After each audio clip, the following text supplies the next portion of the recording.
Well, good afternoon, everybody. On behalf of CCMA, my name is Deacon Frank Luca from the University of Massachusetts, and I am going to be your host today for this particular webinar, which will be presented by Paul Jarzembowski. And Paul, as you know, works at the United States Conference of Catholic Bishops as the Assistant Director for Youth and Young Adult Ministries. And he also coordinates the United States involvement in World Youth Day, the next of which is in Krakow, Poland in 2016. And prior to his work at USCCB, Paul was the executive director of the National Catholic Young Adult Ministry Association for 7 years, originally from Chicago. Paul now resides in Maryland suburbs of Washington, D.C. So I would like to introduce to you Paul Jarzembowski and turn this over to Paul. Welcome, everybody. It's good to be with you, even if it's electronically. Today, we're going to talk a little bit about life beyond graduation. Perhaps some of you in your campuses, now is the time, as you know, that a lot of the students are really starting to gear up for what comes next. A lot of them are looking ahead to their future, and I'm sure many of you are looking ahead to perhaps a summer that is maybe a little bit less stressful than things are right now, but who knows? But as we go forward, a lot of what the students are doing now is kind of looking to that life beyond campus ministry. But today in the conversation, I would like to really talk to us about kind of our continuing mission in campus and in a sense, in ministry in general in the Catholic Church, looking beyond that somewhat artificial barrier that is a graduation. So the question that I'd like you to consider in terms of what is the future is, where do you imagine Catholic college students in general will be 3 or 4 years from now, spiritually speaking? Think of the students that across the country on your campus who are Catholic. Perhaps some of them are active in your campus ministries. Perhaps some of them are maybe on the fringe in terms of activity. Maybe some that you've never really been able to connect with from a campus ministry point of view, but you know are still Catholic. Where do we imagine they will be 3 or 4 years from now? If you could kind of project into the future.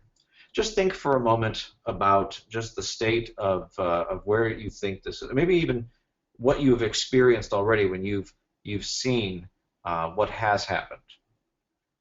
So as you think about that, let me throw a couple of studies here to just kind of see just the general trends. And really just a snapshot. This is from the Pew Research Center, a 2009 study called Faith in Flux, where they really explored what happens to people who have a childhood or youth or young adult faith. What happens to them over their life cycle as they become adults? As you can see from the charts up there, and I apologize if they're a little grainy, but you can see them at that. If you Google Pew Research Center and go to Faith in Flux, you'll be able to see these and hear what they have to say. But briefly, you can see, especially that top chart on the left, you see those who are raised Catholic and who are now unaffiliated with any church. They left the faith under the age of 24. A small fraction then leave between 24 and 35. So the vast majority of people who do disconnect from the church do so in their high school years, their college years, and then a few right after college. But for the majority of the people, they're disengaging at this point. So if you look ahead in those years, there is a likelihood that some of the people who are Catholic now, maybe freshmen, sophomores, juniors, and seniors on your campuses, may not necessarily be Catholic in a few years, or at least may not remain affiliated with any particular faith. Some may become Protestant, but the vast majority will probably, if they do disengage from the Catholic Church, will simply become unaffiliated. You see that really on the right-hand side, even those who have a very strong faith as a child, as a teen, as a college student, still have the likelihood of becoming unaffiliated. though it should be noted that that if you are active in your teenage and young adult years, the campus ministry and youth ministry, the more active you are, the more likelihood, of course, you are to still remain Catholic. Nonetheless, it is something for us to consider looking at a broad sense. That same study said almost half of Catholics who are now unaffiliated left Catholicism before age 18. An additional 3 in 10 left the Catholic Church as young adults between the ages of 18 and 23. So that's, of course, something for those in campus ministry just to keep aware of those issues. And then only 1/5 who are now affiliated departed by age 24. So you kind of have some raw numbers here. And that's not simply to say, oh, what do we do, where we put them, but rather to just kind of get a sense of the landscape, to know some of the challenges that we are up against when we're looking ahead beyond campus ministry. So now that we kind of looked at the broad view, I really don't want to spend too much time on that. So the question that I would like you to consider, and in fact, I would like you to maybe even comment if you would like, and to share your insights.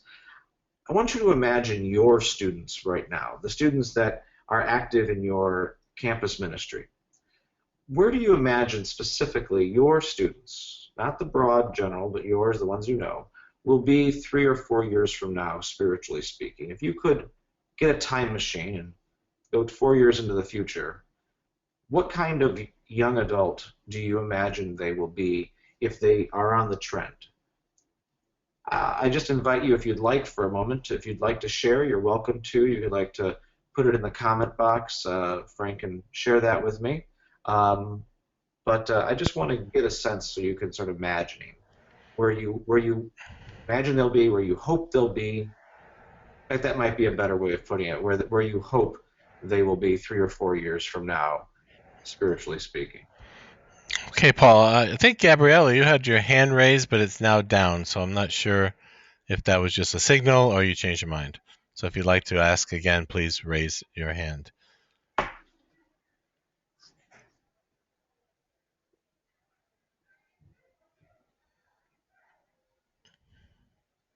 I guess we don't know where they'll be, Paul.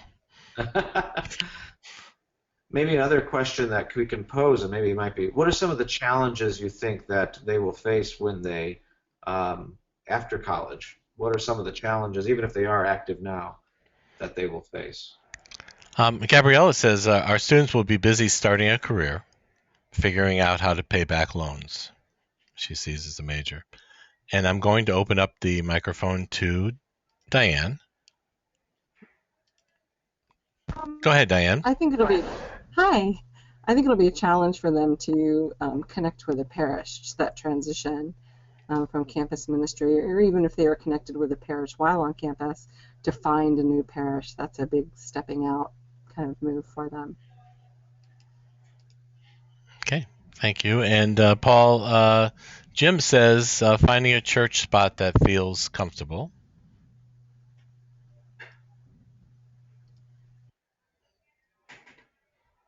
And Nikki says, sure, I'm on. Nikki says, many of my students are concerned about the reception they will receive from different parishes. Will they be accepting of young adults, and will they listen to what they have to say? And Carl says, I imagine that and hope that they will be involved in parish life, perhaps with helping as catechist or even joining other Catholic organizations. So a good number of questions. Now, one more, and Gabriella, they will also be shopping for a community where they fit. And I believe you can see those questions, Paul. If you want to comment on any of those, feel free. Thank you very much. Those are some those are interesting challenges and experiences that certainly await them.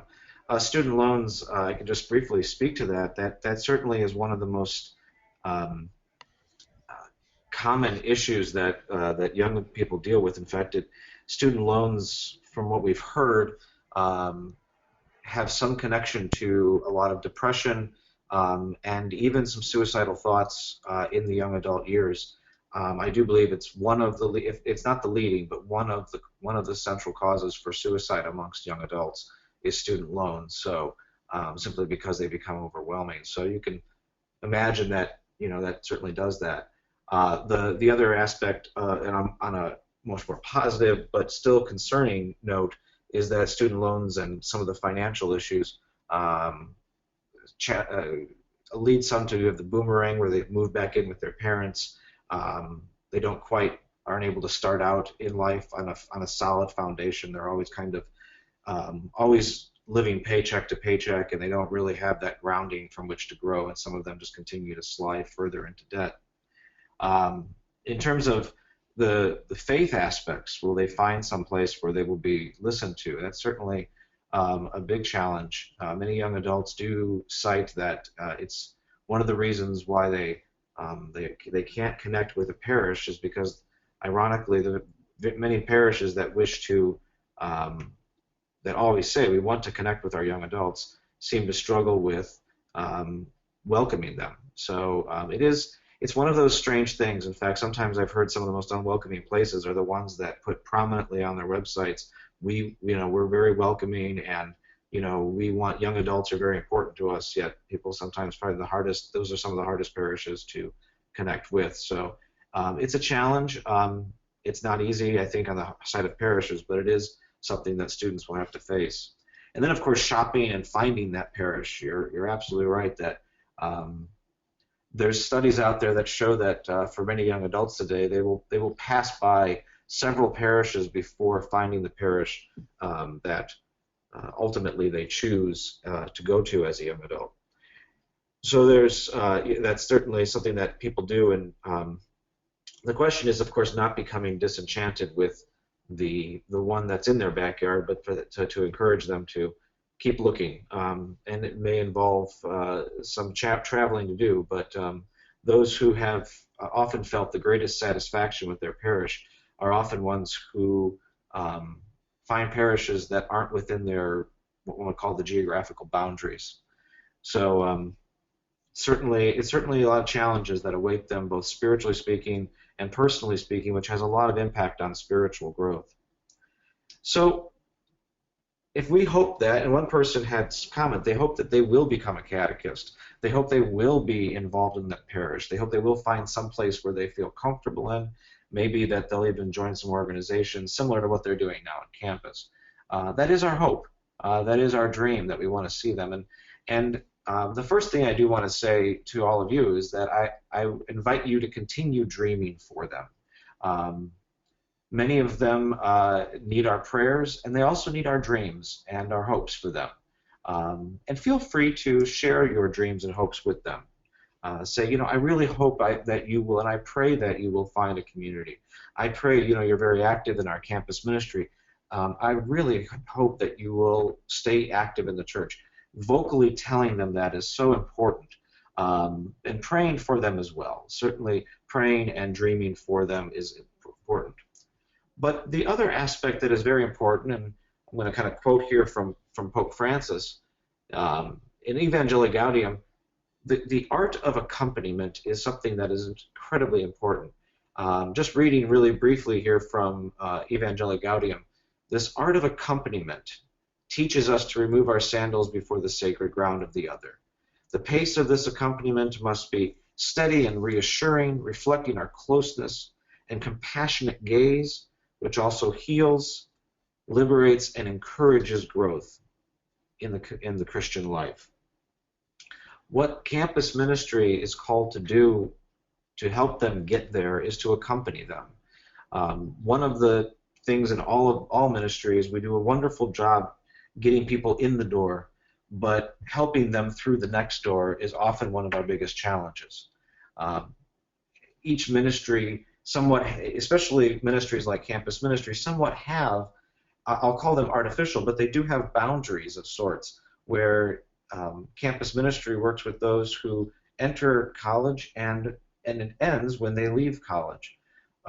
Those are somewhat artificial, and I'll get to that in a moment as to why I say that. But because we have that kind of limited time frame, we are still called, though, to accompany, just as much as we accompany them onto our campus and into our campus ministries. we are also called to accompany them the rest of the way and to point them and to journey with them a little farther beyond that artificial point of graduation or just leave taking, as it were. So accompanying them is key.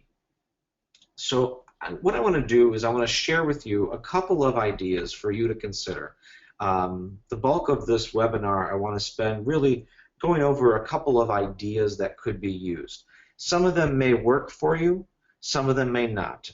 In our work at the USCCB and in our work through the National Catholic Young Adult Ministry Association, we've seen a couple of these, and we've just kind of, what I've done is kind of looked through my files and said, what have I seen people do or consider over the years?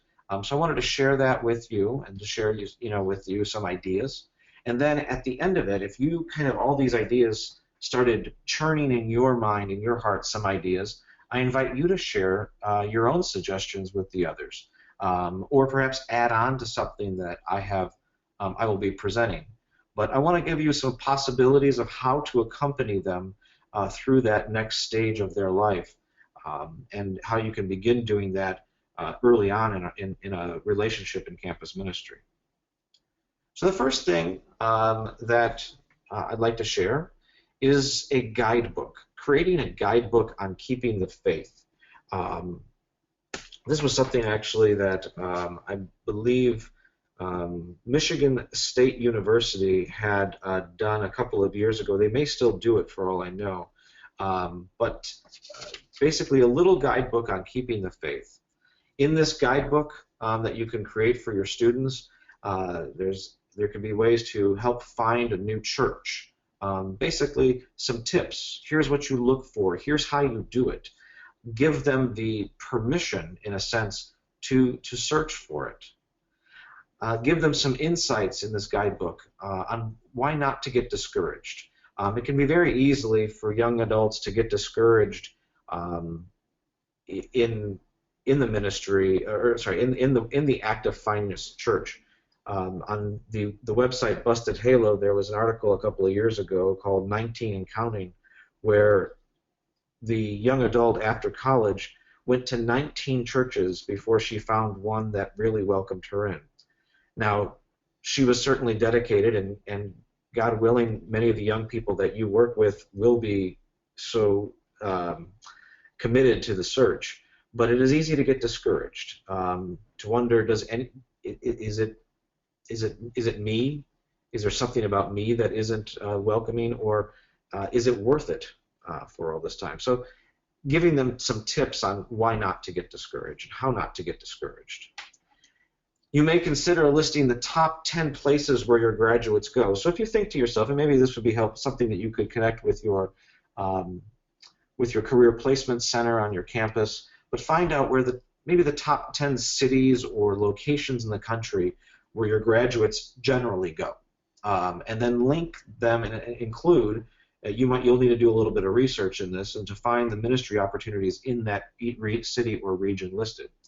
So, for instance, if you're from the Chicago, if Chicago is one of the places where your graduates go, maybe you're a Midwest school and that's where they end up, look to the Young Adult Ministry Office of the Archdiocese of Washington, as well as some of the surrounding dioceses. Look at some of the retreat opportunities in the Chicago area for young adults. Look at some of the social opportunities with other Catholics in their area, the service, maybe the volunteer networks in the Chicago area. Maybe make a list of what there is, and then if you have the opportunity to do this, provide a link to a website or an email address or a person's name that they can connect with when they get there. And then, of course, in this guidebook, be sure to provide your contact information and remind them that you can accompany them beyond graduation. So if, for instance, they tried everything in that city that you listed and it still didn't go anywhere, encourage them, hey, please get in touch with me and maybe I could do some interference for you. On your time, it may require a 5 or 15-minute phone call or an email to somebody in that area. I can tell you, as somebody who worked in young adult ministry, it was wonderful when I would hear from campus ministers saying, hey, I have I have a graduate who's going to be in your diocese. She's really great. She's done a lot of things on our leadership team. Here's her information. If you want to, maybe e-introducing. I think sometimes we have e-introductions between each other. Please, help them out. Diocesan young adult ministry and parish young adult ministry leaders, or even just parish ministers in general, love to have that kind of source of contact and to know that recommendation is there. But providing your contact information at the end of this guidebook would be helpful. This guidebook doesn't have to be, it could be professionally done. It could be very simply done. You could simply make a PDF document, or you could make something you just photocopy and give to them as well. It's completely up to you. So I want to stop here for a moment. Frank tells me we have a few questions. So Frank, can you share? Yes, actually, Carl has a few comments. He said he encourages them to be an answer to the problem or the absence of activity, like creating a young adult group with the guidance of the diocese. And he also says, always keep in touch with your former students as a resource. Yes. Thank you. Thank you very much. Thanks, Carl.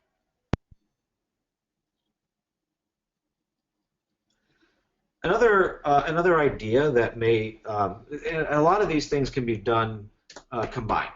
So you don't have to worry about, you don't have to do one or the other. Some of these work with each other, and you can take bits and pieces. Perhaps consider having some Catholic alumni presentations during the year, maybe next year when you're planning your campus ministry calendar. Consider some Catholic alumni. So get some that way. You may have some advice. Maybe one of the Catholic alumni from your school comes in to talk about their career. Maybe it's a panel. It could be a mentorship program. So where you have you can match people up. A Catholic alumni who's in business might want to be open to mentoring any of the business students, or just sharing their perspective. You can have a presentation where they share their perspective on the career, on a new lifestyle, their journey, finding a church, and how they live their lives as active lay Catholics in the world and in the church. So giving some, having presentations and not just having seniors see this, but freshmen, sophomores, and juniors as well, because as they're in college, it should be kind of one of those things where as they go through their college years, they're continually thinking about creative ways to stay involved with the church. I don't think an active Catholic student on your campus is looking to just get it all in now so that they can disengage. They too hope for themselves that they'll be an active Catholic in their 20s and 30s. So giving them some positive examples of some Catholic alumni in your area, maybe if they're if they're back for homecoming or other times, this could be a kind of creative thing just to get in the mindset of people this idea. Still another idea, local church connections. You may consider having local parish in a Catholic organization fair. We have career fairs, but do we have Catholic fairs?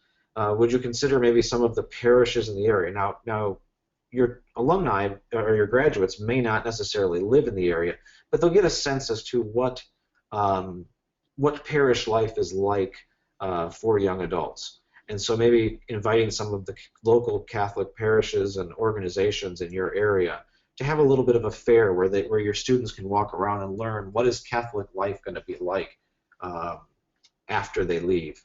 Kind of lets them know, okay, so this is what ministry looks like beyond your campus ministry.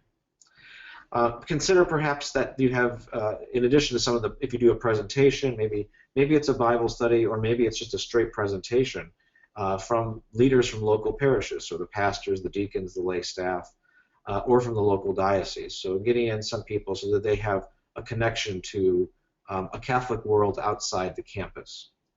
You may consider doing some field trips to local parishes, maybe doing a little, and you may already do this, but taking a trip to some of the parishes in your area. Maybe I know that when I was working in Joliet, the campus ministry leader there would take the students to different types of Catholic churches in their area. One was like a big suburban parish, one was an urban parish, one was an African American parish, one was a parish that did the Latin Mass. So they gave them a variety of the different parish experiences throughout the year in that diocese, so that they had a chance to see what Catholic life is like beyond, because many of them grew up in a parish, they probably never left their parish boundaries, and then on the campus they of course are connected to that campus. So if that's the case for some of your students, this opens them up to a Catholic world much bigger than that. And then integrating local Catholic leaders into campus ministry activities. So if there is a diocesan conference, if there is parish events, perhaps maybe the local parish fish fries during Lent, maybe meeting at the campus during Lent and then heading out to a local parish, again allowing them to see what Catholic life is like in the local community. Another is collaborating with young adult ministry, and again this may dovetail to the last one, but stay in touch with young adult ministry leaders at the diocese and the parishes and even nationally. Just keep in touch with them. So in your, if you're in a certain area, get to know young adult ministry leaders who are in your area at the local diocese or even a neighboring diocese. If a parish has a young adult ministry group, get to know them so that you're in a way you're already collaborating with them. And it also, on the flip side, what it does for the young adult ministry leaders in your area is it lets them know of the relationship, and it helps the young adult ministers think beyond their own walls. They might say, I never thought about the relationship with our local campuses. So they too may need some eye-opening, and so keeping in touch with them helps the relationship on both sides. Inform young adult ministry leaders of recent graduates. If you know of young adult ministry programs locally or nationally or diocesan-wide, maybe sending a note saying, hey, I just want to let you know that in the next this year, these people are graduating, and I want to let you know who they are. Just that simple information will be very helpful for connecting them and having a partner in a sense, a partner in crime, and trying to really encourage one of the questions was, will they find a parish? And I challenge you to accompany them. Well, have if there's local leaders in young adult ministry, have them with you in the accompaniment process. So work in pairs like that. Be aware of some of the initiatives that are out there and even some of the research. Just be conscious of the research that's done nationally on young adults. There's a lot of studies out there from the Center for Research in the Apostolate at Georgetown, known as CARA, C-A-R-A. There's a lot. They have a lot of information about Catholic stats and statistics. There is also the Pew Research Center. There's Gallup. Just be aware of some of what's the trends that are happening with faith in young adults, but also just what are some initiatives that are happening on that scene. And then you consider hosting some collaborative campus and young adult events on your campus. Or it could be inviting a diocesan or parish leader to host some events you say, look, if you want to use our campus center for that, that would certainly be something you could do. So there's a question here from Jeff. Says, what sort of resources does NCIAMA provide with networking with young adult communities around the country? That's a great question. If you go to nciama.org, the first thing that I would recommend is check out their leadership network. They have a leadership board that is in different parts of the country. Sometimes that will be helpful. There's some other guides and things like that that they could provide you if you contact them. They have some materials as well. Gabriella says in our archdiocese they have 2 events a year. One is called Cafe Catholica, and the other is called Young Adult and Campus Ministry Day, where hundreds of young adults, 18 and 35, come together to mingle, learn from, talks, and have Eucharist together. It's a huge opportunity for students to meet those young adults who are part of a young adult ministry at a parish already. At these gatherings, we placed at the program the list of all young adult ministries and their contacts. That's excellent. That's a great idea of having these events together, a collaborative program at your parish or in the area certainly builds that networking.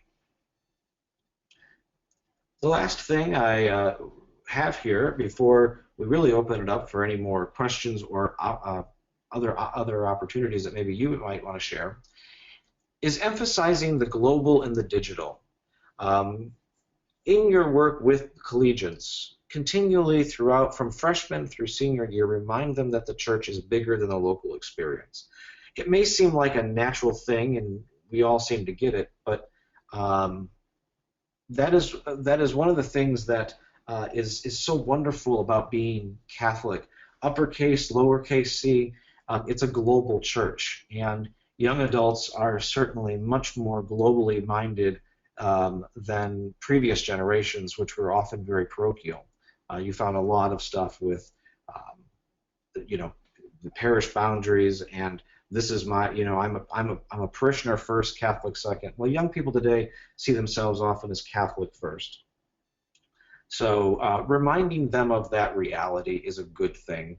In any way you can, just reiterate that point. Because sometimes what can be a struggle for young people is if after graduation they leave college, if they think that really their local experience of church is where it's at, then if they find a parish that doesn't meet their needs, if they don't realize that they have the opportunity to that the church is much bigger than that one parish, they may just abandon the faith altogether. And we've seen that. One bad homily, one bad hospitality, one song that goes the wrong way, and sometimes young people will just leave right then and there.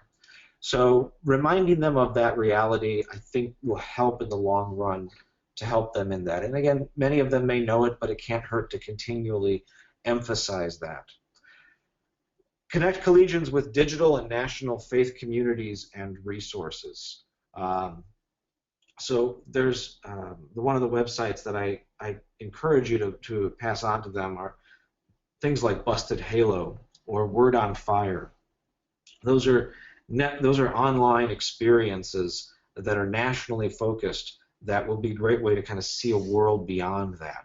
And have them, it might be a creative thing to say, what did you see on bustedhalo.com, or what did you see on Father Robert Barron's podcast or his website this week? So connect them with those resources. And again, I would, if you're looking for some resources, I think nciama.org would be a great way to there's some resources on the site, and if you want any more, just email their team, and they can be able to send that to you. I know that when I was working with NCIAMA, I would certainly connect people, and people had questions like that, to connect them with faith communities and resources. I would also say accompany collegians to global experiences of faith, or at least encourage it as they leave college. One of the things, as you heard from my introduction, is that I coordinate the United States involvement in World Youth Day, perhaps the most expansive global experiences of the Catholic faith. What's interesting about World Youth Day is that it's actually the target audience for World Youth Day is not as many of you may know this, but it's not teenagers. It's actually college students and 20-somethings are the central audience for World Youth Day. The age range is 16 to 35, so you know that it goes up to quite a bit. Young people across the world, it's a much more fluid definition of youth as it is in our culture. So World Youth Day is really targeted for college students and for young adults. And so if you are considering going, great. The other thing that we're doing nationally is we're encouraging stateside celebrations of World Youth Day. So if people can't go due to economics or jobs or documentation or whatever the reason may be that they cannot travel to some place like Krakow, that they can that we're encouraging local communities to start developing um, simultaneous events in 2016 for World Youth Day, so that they can still be a part of that experience, but locally. Even if it's that, either way, that's a great experience. But there are other things. The upcoming World Media Families, encouraging collegians to, with their families, be a part of that event, certainly something. And finally, using digital resources in your ministry with collegians. I'm sure many of you already do this, but reminding them that you are using something that's digital, that goes beyond a very parochial thing, that it is something that people are using all over the world, that what somebody does, what a resource is, a Catholic resource online is being used by many people, so there is that connection there. So, and I'm sure many of you go to some national conferences with the college students. There's the National Catholic Student Coalition. There's Focus. There's a variety of college-age conferences. The National Catholic Collegiate Conference. Certainly, that is a broader experience of church. And so, if you haven't already done that, being aware that helping the students see that broader image. So those were a few ideas that I wanted to share, but I wanted to make this time. What else have you done or considered doing, or have you seen done to do that? The wisdom may be even beyond this webinar, but certainly within this webinar, it's definitely beyond me. So what else is being done, and what else have you considered doing? Or maybe after hearing this, what else are you inspired to do?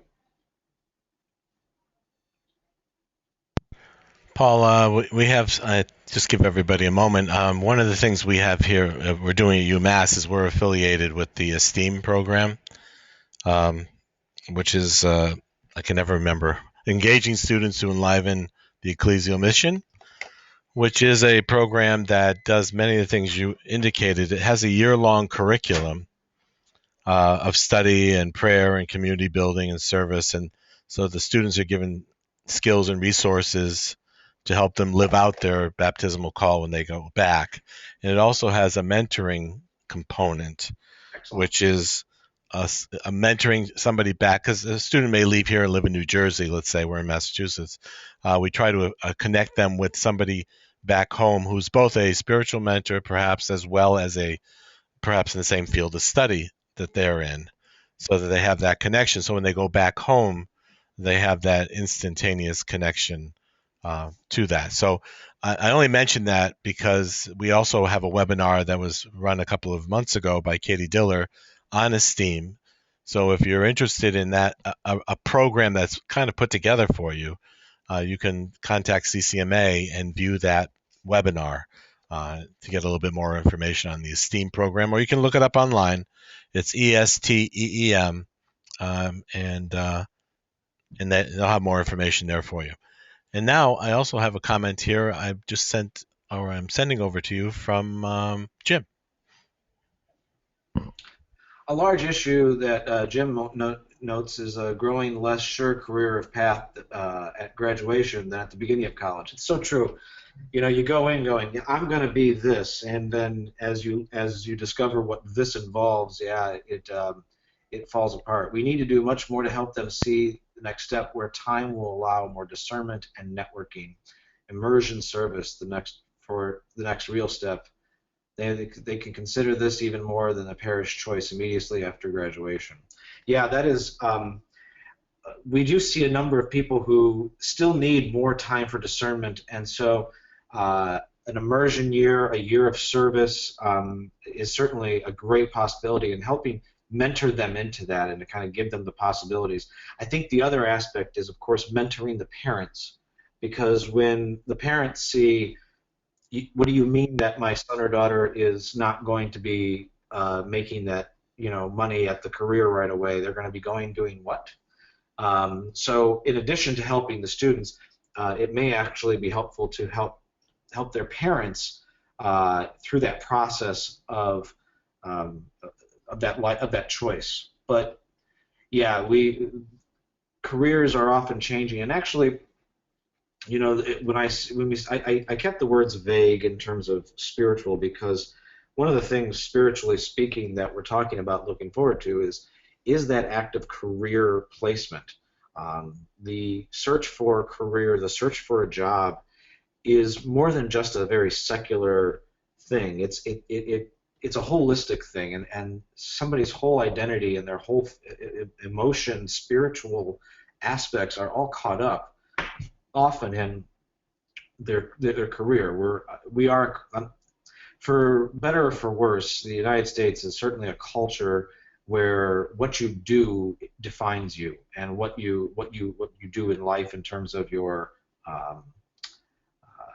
your career and your job is very defining, and that's good. But there's positive and there's negative to that. The negative is that there's uncertainty about your job, you start to have uncertainty about yourself, and that certainly plays with a lot of the spiritual issues of self-worth and depression. So accompanying them not just through finding a church, but accompanying them through finding their life is going to be helpful. And so as we accompany them, keep in touch with them. That's, I think, one of the key things. I can keep in touch in one way without being a stalker, without being kind of creepy, and certainly at their knowledge and invitation.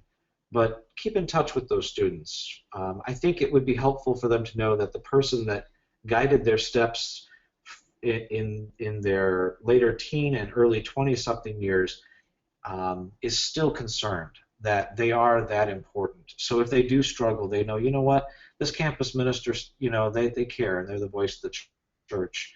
Because you speak in the name of the church, so by you caring, the church cares. So certainly, those are great. Thank you, Jim, for those comments.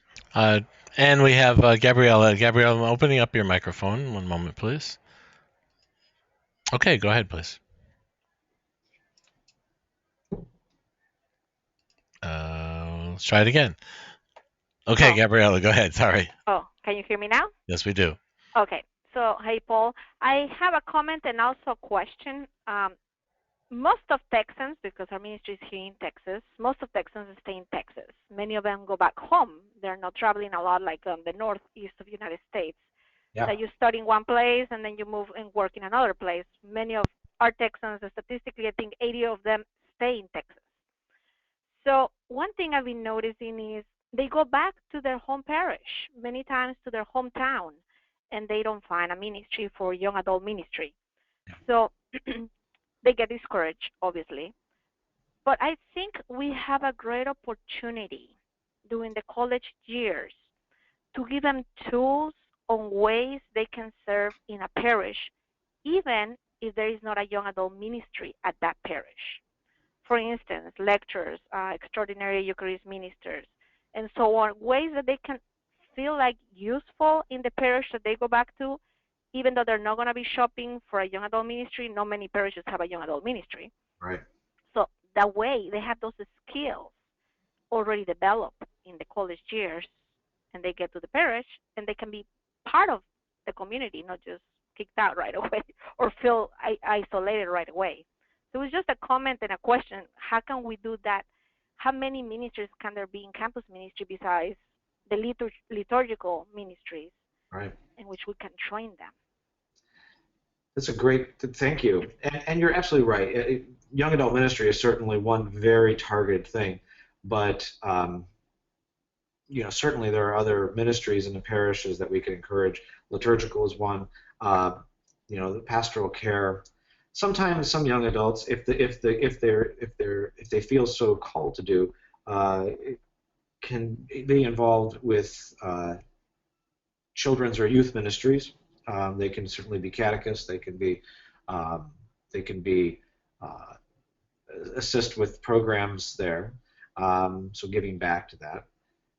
There's many ministries in the parish where hopefully they can feel that connection.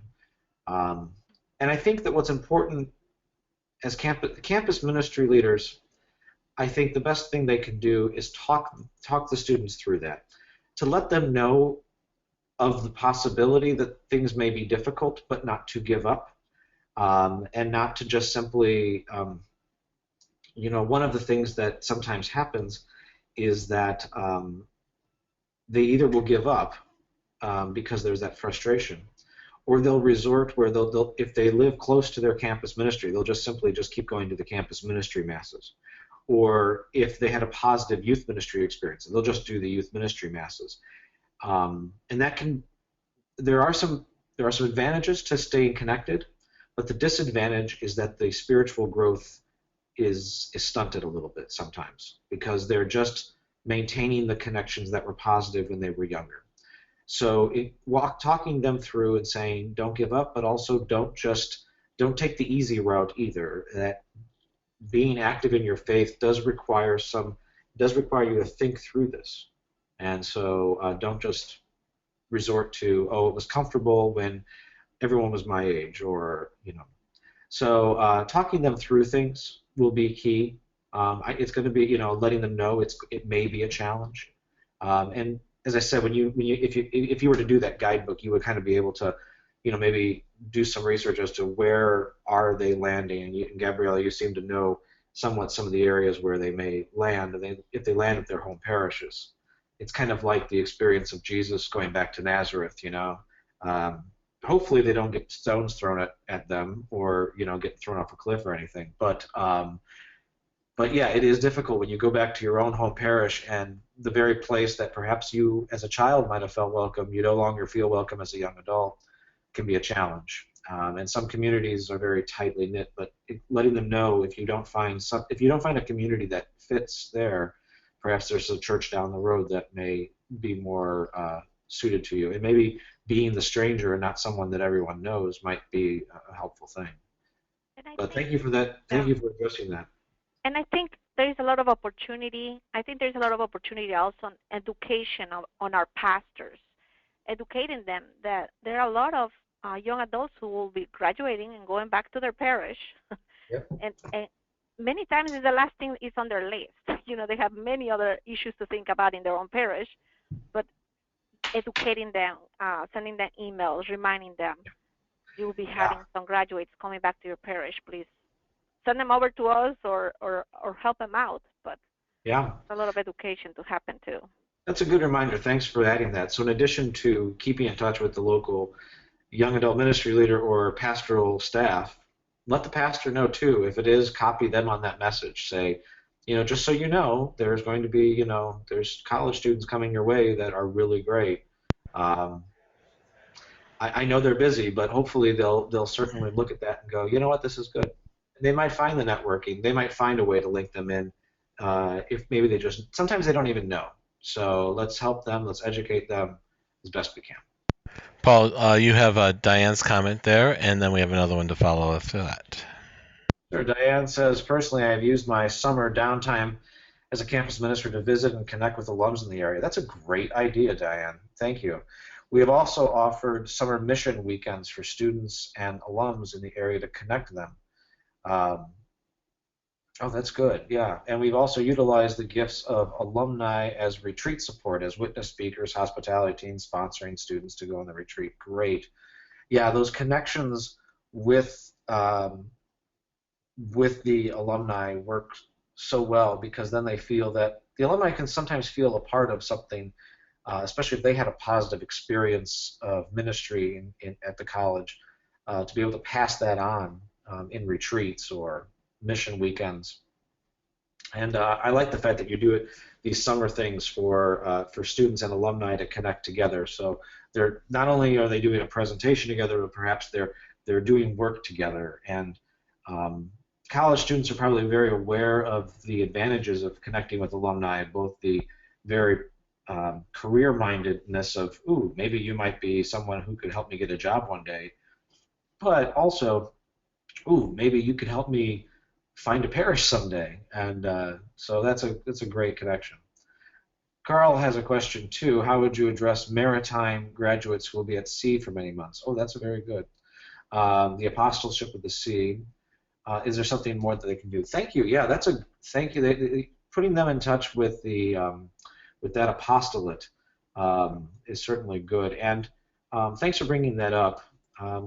If you have graduates who are going to the military as well, sometimes it may help to have a conversation with people from the Archdiocese for the military. Um, Maybe you yourself could be in touch with the Apostolate of the See. What more can be done? That's a little bit of a challenge, because when we send people off to like military assignments or to sea, there are certainly going to be some added components. I think your help in mentoring them before they leave is going to be key. You may not have opportunities to connect with them while they're away, certainly because of communication challenges that exist there. But certainly before they leave, keeping them, mentoring them through that process and what that's going to be like. It may be helpful to have, similar to what, just like in careers, having somebody be in touch with them who has gone through that, that can guide them through. This is how you maintain your Catholic identity while in the military, while at sea, while deployed. So there's a lot of you may want to see if you can search out someone who could address that, if that is somebody if that isn't a group of people that you would regularly have. Okay. Thanks for your question. Jeff, I think I've opened up your microphone. Why don't you go ahead, please?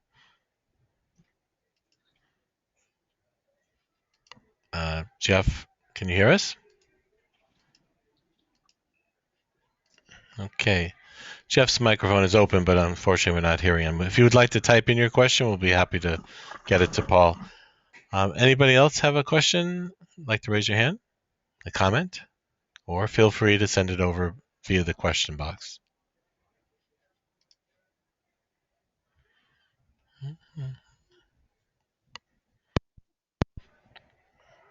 Okay, I just want to see one more time if I can get Jeff on the line. Jeff, can you speak now? Can you hear us? Can you guys hear me? There you go. Very good. All right, great. One challenge I've found is that we've tried to do senior retreats, for example, to give them some of the tips that you guys are talking about here. But often in their senior year, while they're still in college, they're not quite ready to have that conversation, or they don't have the frame of reference or the life experience to really even absorb what we're trying to help them with. So I've been trying to think of ways to connect with alums once they've been a year or more out of college. And I've thought about maybe doing like something on homecoming weekend or alumni weekend that's centered around finding a faith community wherever you are, those sorts of things, or maybe even a webinar. That's just something I thought of in the last 30 seconds. But trying to find ways to reach them once they're out is challenging, but I'm thinking maybe I need to focus more of my energy on that crowd once they're already out.